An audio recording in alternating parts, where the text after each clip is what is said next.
Hello বন্ধুরা, কেমন আছো সবাই? আশা করছি সবাই খুব ভালো আছো। তো আমি আজকে বানাচ্ছি বিরিয়ানি। তো কয়েকদিন থেকে মনটা খুব বিরিয়ানি বিরিয়ানি করছিল, তো আমি ভাবলাম যে আজকে চিকেন নিয়ে এসেছে, চিকেন দিয়ে বিরিয়ানি, চিকেন বিরিয়ানিটা করেই ফেলি। তো ঘরে আমার যে চালটা ছিল সেটা দিয়েই আমি এই যে বিরিয়ানির ভাতটা করে নিয়েছি। এটা আমার বরমশাই করেছে, কারণ বিরিয়ানির ভাতটা আমার কাছে ঝরঝরা হয় না, কিন্তু এই ভাতটা কিন্তু খুব সুন্দর ঝরঝরা বানিয়েছে। ও বিরিয়ানির ভাতটাও বেশ ভালো বানাতে পারে। আর এখানে আমি কি বেরেস্তা না ফেরেস্তা এখানে ভেজে নিয়েছি আমি। তো এখন বিরিয়ানির জন্য সব কিছু রেডি করে নেব। আর এখানে চিকেনটা রাখা আছে, চিকেনটা সকালেই নিয়ে এসেছে, চিকেনটাই আগে নিয়ে এসেছে। তো আমি একদম মানে সিম্পলভাবে বিরিয়ানিটা বানাবো, একদম দোকানে যেরকম বানায়, দোকানে অনেক কিছু কেরামতি করে অনেক কিছু উম, দিয়ে বিরিয়ানিটা বানায়। তো এখানে আবার আমি কয়েকটা এটা কি আলু চিপস ভেজে নিচ্ছি। আমার দেওর বলছিল এ কটা ভেজে দিতে, তো ও কটা আমি ভেজে দিচ্ছিলাম। তো চিপসগুলো ভাজা হয়ে গেছে।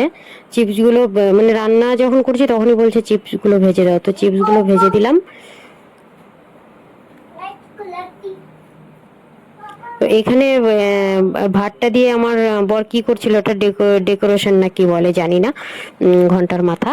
তো এটাও মানে কি বলে ওটা, মানে যা যা দিতে হয় ওগুলো দিচ্ছিল। বলছে আমি বিরিয়ানির ভাতটা রেডি করে নিই হাঁড়িতে, তুমি তাতে ততক্ষণে চিকেনটা বানাও। মানে চিকেনের মানে ইয়েটা দেবো পরে।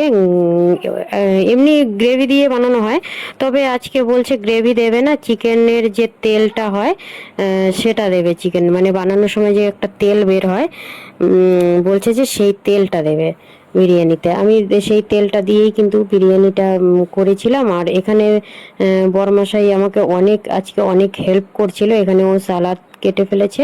আর এখানে দেখো বিরিয়ানি রেডিও হয়ে গেছে। আর এই যে দেখো বিরিয়ানিটা রেডি হয়ে গেছে। দেখো একদম ঝরঝরা মুড়ির মতো লাগছে। মনে হচ্ছে একদম মুড়ি। এই যে আমি বিরিয়ানিটা থালার মধ্যে বাড়ছি, তবে মনে হচ্ছে একদম মুড়ি। কিন্তু এটা কিন্তু বিরিয়ানি। একদম ঝরঝরা হয়েছে বিরিয়ানিটা। আর এখানে চিকেন কষা, চিকেনের গ্রেভিটা, চিকেন কষাটা রেখে দিয়েছি। আর বিরিয়ানিটা এমনি খেতে একদমই ভালো লাগে না আমার, তো তার মধ্যে গ্রেভি তো চাই চাই। আর এখানে সালাদ তো কেটেই রেখেছে, হয়ে গেছে। তো মনাকে দিয়ে দিয়েছি খেতে। আর এই যে দুই বাপ বেটিতে খেতে বসে পড়েছে। মনা এভাবে হাত দিয়ে দেখাচ্ছে সুপার হয়েছে, দারুণ হয়েছে বলছে। তো আমার বরকে বলছিলাম যে কেমন হয়েছে, ও খেয়ে বলছে যে ভালো হয়েছে। তবে একটা জিনিস কি, আমি চিকেনে আজকে লবণ দিতে ভুলে গেছিলাম। আমার বর দেখে বলছে যে চেখে দেখে বলছে যে চিকেনের মধ্যে একদমই লবণ হয়নি, লবণ দাওনি। তো এমনি ঠিকঠাক ঠিকই হয়েছিল, ভালোই হয়েছিল। তবে তোমরা কারা কারা বিরিয়ানি খেতে ভালোবাসো অবশ্যই কমেন্ট করে জানাবে। আমার তো বিরিয়ানি খুবই পছন্দের একটা ডিশ, আমার কাছে খুবই ভালো লাগে বিরিয়ানিটা। তো বন্ধুরা অবশ্যই আমার চ্যানেলটিকে অবশ্যই সাবস্ক্রাইব করবে, আর একটা করে লাইক করবে, শেয়ার করবে, কমেন্ট করবে। আর প্লিজ আমাকে একটু সাপোর্ট করবে। Thank you so much all friend, thank you.